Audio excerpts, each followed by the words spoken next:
वो लोग कभी भी चुप नहीं रहता है, हमेशा कुछ करते रहना चाहिए।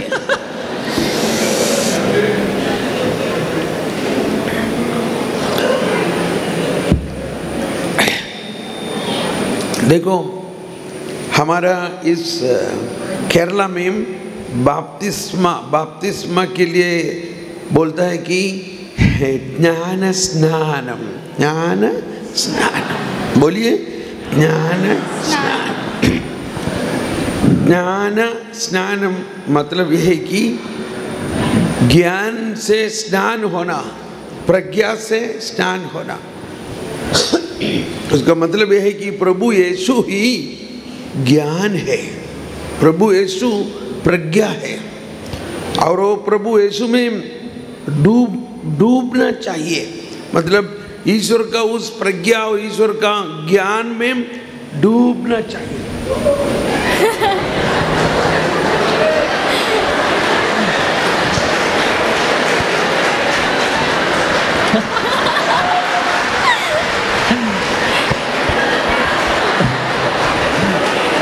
उसके बाद उठना चाहिए। उठ गया मतलब पुनरुत्थान हो जाता है। तो बपतिस्मा में पानी में डूबना और पानी में उड़ना, इसका बहुत मतलब है, बहुत ज्ञान है। यहाँ पर कोई लोग बपतिस्मा अभी तक ग्रहण नहीं है, ऐसा कोई है क्या? कोई इधर है बपतिस्मा नहीं अभी तक नहीं हुआ? कोई है क्या? एक, कोई बात नहीं, आपको प्रभु उसका आशीष देंगे।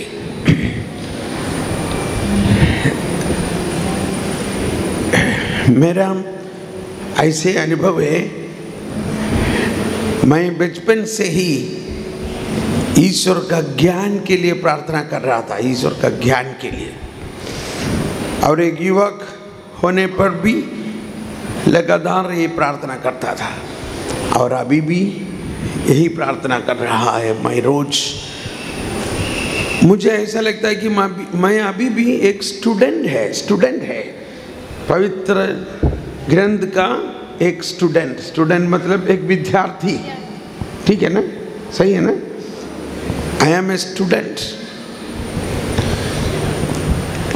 कितना भी बुढ़ा होने से भी ईश्वरीय ज्ञान, ईश्वरीय धर्म ग्रंथ और ईश्वरीय वचन के बारे में हमेशा हम लोग एक विद्यार्थी है, विद्यार्थी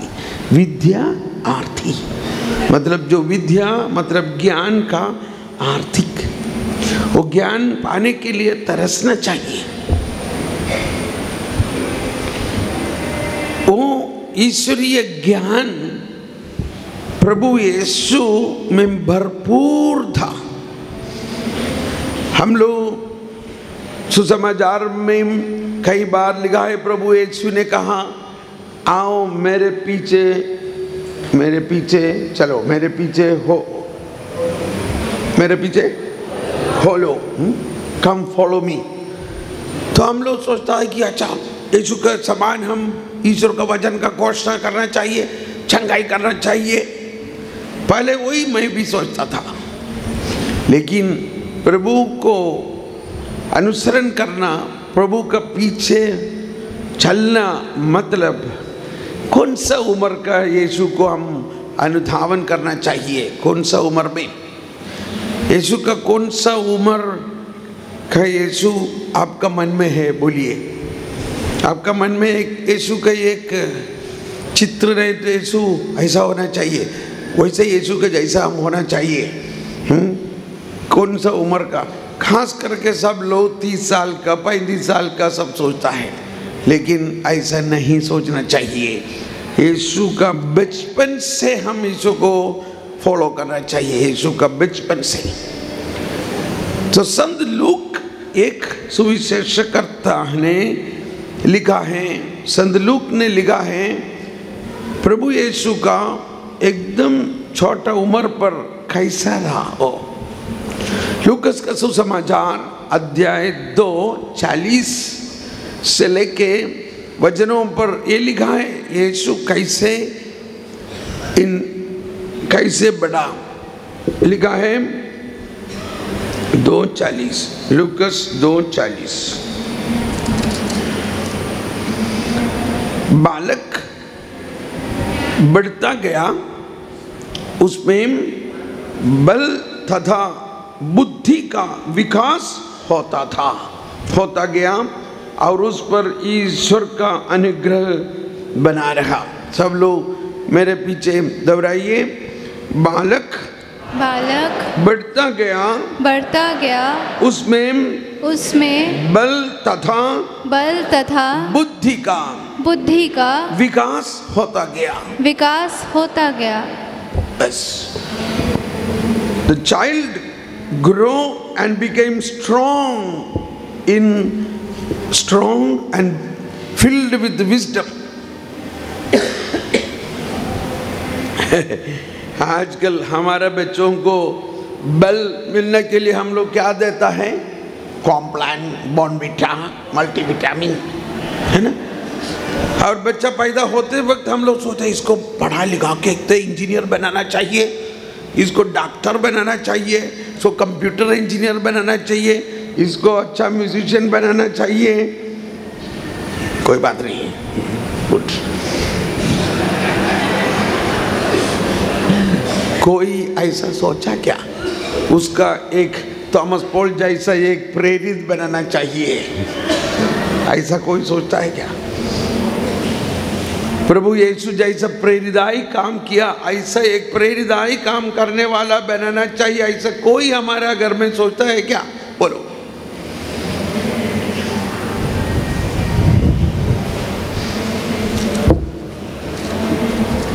कहाँ है बाइबल, कहाँ है हमारा जिंदगी? वो बाइबल में वो सब लिखता है, वो सब 2000 साल का बात है, वो सब आज हो सकता है क्या? इस दुनिया में एक नवीनीकरण होना चाहिए।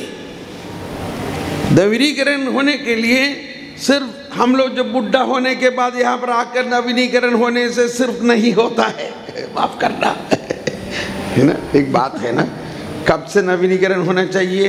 हमारा नन्हे मुन्ने बच्चे उनसे लेकर नवीनीकरण होना चाहिए। नन्हे मुन्ने बच्चों को नवीनीकरण होने के लिए नवीनीकरण पहले बुढ़ा लोगों को होना चाहिए, नहीं तो युवक लोगों को होना चाहिए। क्या होना चाहिए? हमारा बेटा बेटियां वो एक बालक और बालिका होते वक्त उसी को ईश्वरीय ज्ञान देना चाहिए, ईश्वरीय ज्ञान।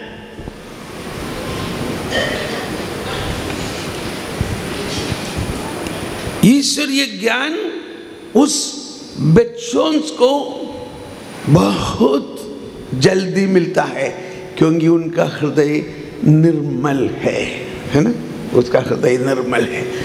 उस अवस्था में ईश्वर का वचन भी वो सीखने के लिए आसानी है। कोई बात नहीं, अभी क्या हो जाएगा, हम लोग तो बच्चा तो नहीं बन सकता ना, बन सकता है क्या? हम लोग बच्चा बन सकता है क्या? बन सकता है, वही पवित्र आत्मा का काम। इसलिए प्रभु यीशु ने कहा तुम पवित्र आत्मा से भरकर एक बच्चा जैसा नहीं होगा तो स्वर्ग राज्य पर प्रवेश नहीं होगा। अच्छा, कोई बात नहीं। यीशु बालक बढ़ते रहा और 12 साल हो गया उनको, था उसका हालत क्या था? उसी वक्त भी उसका जीवन पर ज्ञान का बहुत बड़ा, वो यरूशलेम मंदिर पर उनको लेके गया। उन्होंने यरूशलेम मंदिर पर गैप हो गया, कहाँ नहीं मिलता है।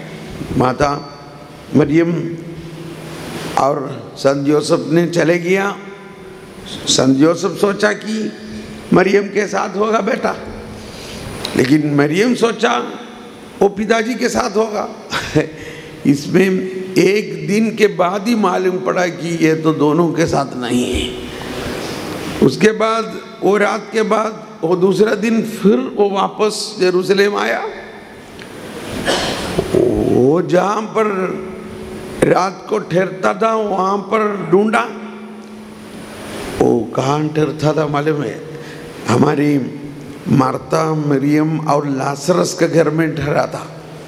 वहां पर जाके देखा, वो लोग बोलता है कि हम लोग देखा ही नहीं उनको। तो ये लड़का कहाँ चले गया? परेशानी। और ढूंढते ढूंढते फिर सोचा कि यरूशलेम मंदिर पर जाके देखेंगे।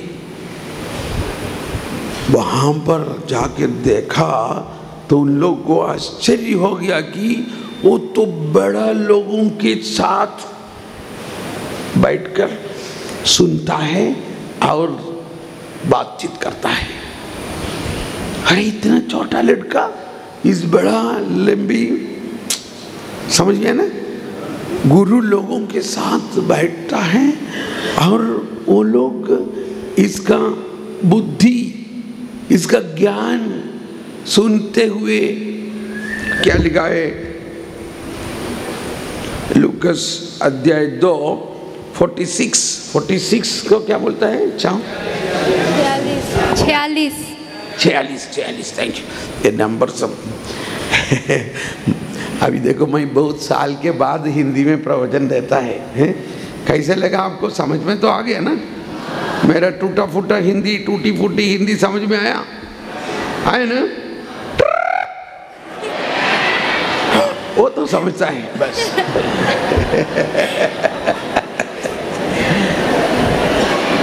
हमारे 3 दिनों के बाद ईसा को मंदिर में शास्त्रियों के बीच बैठे उनकी बातें सुनते और उनसे प्रश्न करते पाया। सभी सुनने वाले उसकी बुद्धि और उसके उत्तरों पर चकित हो जाते थे। सभी सुनने वाले उसके बुद्धि और उसके उत्तरों पर चकित रह जाते थे। प्यारे भाइयों बहनों, हम लोग चंगाई के लिए नहीं तो जो भी चीज के लिए प्रभु से प्रार्थना करता है, बच्चा लोग अच्छा से पढ़ने के लिए, नौकरी मिलने के लिए, घर ठीक होने के लिए, बहुत सारा, लेकिन हम लोग क्या प्रार्थना करना चाहिए? सिर्फ एक ही चीज प्रार्थना करना चाहिए, हे प्रभु मुझे ज्ञान दीजिए, बुद्धि दीजिए। मैं अभी भी एक विद्यार्थी हूँ, मुझे ईश्वर को जानने का कृपा दीजिए। जब ये बुद्धि और ज्ञान प्रभु यीशु को बचपन से माता मरियम उसको वही सिखाया था, और प्रभु यीशु में इस बुद्धि और ज्ञान बचपन से ही बढ़ते गया। अभी बालक था, अभी युवक हो गया, उसके बाद भी लिखा है वो बुद्धि में बढ़ते गया। और 30 साल के बाद उन्होंने जो प्रवचन देते वक्त सब लोग उनको वाणी सुनकर ये बोलने लगा, अरे ये तो हमारा ओम जोसेफ और मेरी का लड़का है ना, उसको इतना ज्ञान कहां से आया? सब आश्चर्य हो गया। मेरे प्यारे भाइयों बहनों, हमारे पारिवारिक समस्याओं का, ना तो व्यक्तिगत समस्याओं का, नहीं तो आध्यात्मिक समस्याओं का, सब कारण एक ही है। हम लोग प्रभु से बुद्धि के लिए, प्रज्ञा के लिए प्रार्थना काफी नहीं करता है। सोचो, हमारे परिवार में अभी अगर कुछ तकलीफ है, कोई भी तकलीफ ले लो, उसका मूल कारण, उसका कारण यही है कि हम लोग कुछ गलत काम किया है, नहीं तो कुछ गलत रीति से कुछ किया है। क्यों किया? ज्ञान नहीं था। एक उदाहरण नमूने ये कि एक मास्टर मतलब स्कूल में एक टीचर था। वो टीचर रिटायर होने वक्त उसको बहुत पैसा मिला, जो उसका जीवन भर काम किया। उसके बाद जो कुछ भी पैसा मिला वो जाके क्या किया, एक क्या बोलता है उसको, एक इधर हम लोग बोलता है ब्लेड कंपनी मतलब हाँ फाइनेंस, मतलब प्राइवेट फाइनेंस जो बहुत ज़्यादा समझ में आया ना, बैंक में नहीं, एक प्राइवेट फाइनेंस में जाके इन्वेस्ट किया और 6 महीने के बाद वो आदमी गैप हो गया। वो बोलता है कहाँ मालूम नहीं। कितना पैसा मालूम है? 40 लाख रुपया। 40 लाख। वो जिंदगी भर जो कमाया, वो ये आदमी आपने ये फाइनेंशियल आके बोला होगा, देखो दीदी वो पैसा मुझे दे देगा तो मैं 6 महीना में डबल कर देगा। हाँ वो तो अच्छा बात है, डबल मतलब 80 लाख बनेंगे। हाँ 80 लाख। हाँ, देखो किसी को मत बोलना, किसी को ज़्यादा बोलना नहीं है। अच्छा ठीक है, नहीं बोलेगा। ए लो पैसा। 80 लाख का जगह पर 6 महीना के बाद बहुत बड़ा एक सीरो मिला, कुछ सब चले गया। इसको क्या बोलता है? बोलो, उसको क्या बोलता है? समझ में आए इसको क्या बोलता है? बेवकूफी बोलता है ना।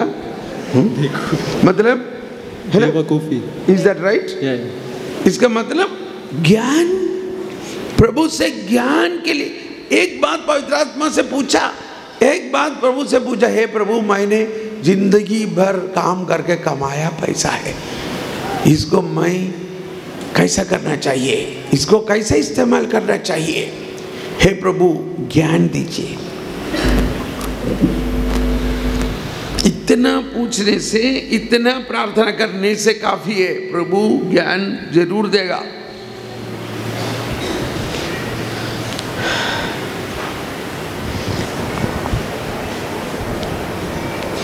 हमारा परिवार का सब समस्याओं का उत्तर यही है, आप कुछ भी प्रार्थना करने से नहीं होता है। आप क्या प्रार्थना करना चाहिए? ज्ञान के लिए प्रार्थना करना चाहिए। और हम लोग जो माँ बाप को जो ज्ञान मिलेगा तो वो कहाँ जाएंगे? वो अपने आप हमारा बच्चों पर जाएंगे, बच्चों को मिलेगा। हम लोग सोचता है बच्चों को बहुत पैसा बना के देना चाहिए, कुछ मत दे दो, वो अपने आप मेहनत करके कमाने दो, है ना। बच्चों को बचपन से क्या देना चाहिए? ज्ञान के लिए प्रार्थना करना चाहिए, ज्ञान के लिए।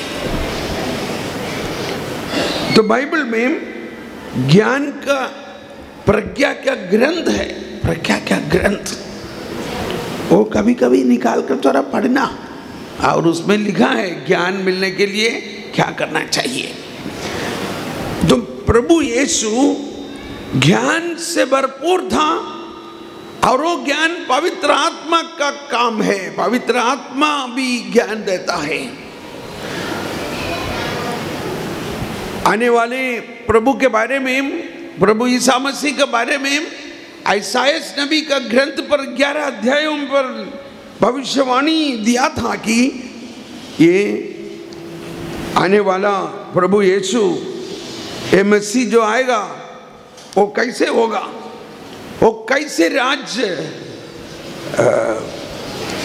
संचालन करेगा। वो राजा होगा, वो राजाओं का राजा होगा। वो राजा कैसे राज को संभालेगा, उसके लिए लिखा है कि वह प्रभु, यशायाह का ग्रंथ 11, प्रभु का आत्मा उस पर छाया रहेगा, प्रज्ञा तथा बुद्धि का आत्मा। सब लोग बोलिए, प्रज्ञा तथा बुद्धि का आत्मा। एक हाथ उठाते हुए बोलना चाहिए, बोलिए जोर से, प्रभु का आत्मा प्रभु का आत्मा उस पर छाया रहेगा, उस पर छाया रहेगा। प्रज्ञा तथा बुद्धि का आत्मा सुमति तथा धैर्य का आत्मा ज्ञान तथा ईश्वर पर श्रद्धा का आत्मा मतलब ज्ञान, बुद्धि, प्रज्ञा।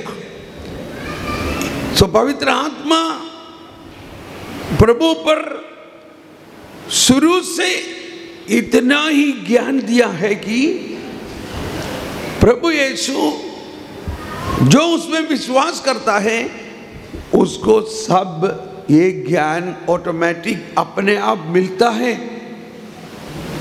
तो